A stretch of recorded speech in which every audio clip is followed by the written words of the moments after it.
trouvé une cassette vidéo dans mon grenier au milieu de plusieurs vieilleries. Enfant, je me rappelle que je passais mon temps à enregistrer mes dessins animés préférés pour les regarder quand je voulais. Cette cassette était particulière car je ne me souviens absolument pas l'avoir enregistrée. Il y avait juste écrit Teletubbies Show au marqueur rouge. Je me souviens que je regardais les Teletubbies à un très jeune âge, vers 3 ou 4 ans, donc je ne pense pas l'avoir enregistré moi-même. Intrigué, je décidai donc de regarder la cassette, qui avait l'air plus ancienne que les autres. Je l'ai mise donc dans mon magnétoscope que j'avais sorti pour l'occasion. À première vue, la qualité de l'image était assez mauvaise et brouillée par les parasites. Néanmoins, l'épisode commença.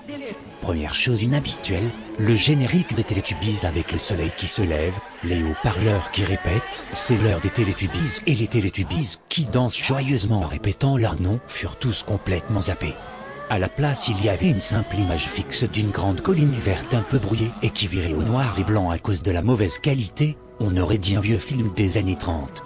La colline devait être la maison des Teletubbies d'après mes souvenirs. C'était un peu bizarre que l'épisode commence de cette façon, mais à ce moment je supposais que l'épisode n'avait pas été enregistré dès le début. Le cauchemar commença quand tout d'un coup une inquiétante musique se fit entendre avec une espèce de mélopée qui montait de plus en plus en intensité. Ça ressemblait à une sorte de chant latin assez malsain. Ceci dura environ 2 minutes puis la musique s'arrêta enfin. J'étais assez confus car je ne comprenais pas vraiment le sens de tout ça. Pourquoi l'image restait figée sur ce décor et pourquoi une telle musique? C'est alors qu'apparut à droite de l'écran, en bondissant légèrement, un lapin. C'était bien sûr un des lapins bruns de la série. Il avançait encore jusqu'à être à peu près au milieu du décor en face de la colline, puis l'image changea enfin pour zoomer au-dessus de la colline. Je distinguais juste un trou, c'était le fameux trou duquel sortaient les Teletubbies à chaque fin d'épisode. Et effectivement ils sortirent, ils étaient 4 mais je fus soudainement horrifié quand je vis leur apparence répugnante. Ils ne ressemblaient pas aux Teletubbies que nous connaissons. Pour commencer, ils avaient tous la même taille et de ce que je pus distinguer, ils étaient d'une couleur jaunâtre un peu dégueulasse. Leur antenne n'était pas normale non plus. On aurait dit qu'ils avaient été amputés car certains portaient comme une sorte de bandage sanglant sur le reste d'antenne. Le plus inquiétant surtout était leur visage, de gouffres noirs en guise d'yeux et un simple trou en cul de poule en guise de bouche. Ils restaient tous immobiles fixant la caméra. J'essayais quand même de me rassurer en me disant que c'était juste des guignols costumés et que c'était peut-être une parodie pour adultes. Les parasites firent brouiller l'image et quand l'image revint, elle était comme tout à l'heure. Le lapin regardait maintenant les étranges créatures et ne bougeait étrangement plus. Pire encore, la musique malsaine redémarra et je crois que je commençais à me souvenir de l'avoir déjà entendue quelque part, dans un film de Stanley Kubrick il me semble. Les Teletubbies descendirent de la colline et se diriguaient vers le lapin, avec la musique qui montait toujours de plus en plus en intensité.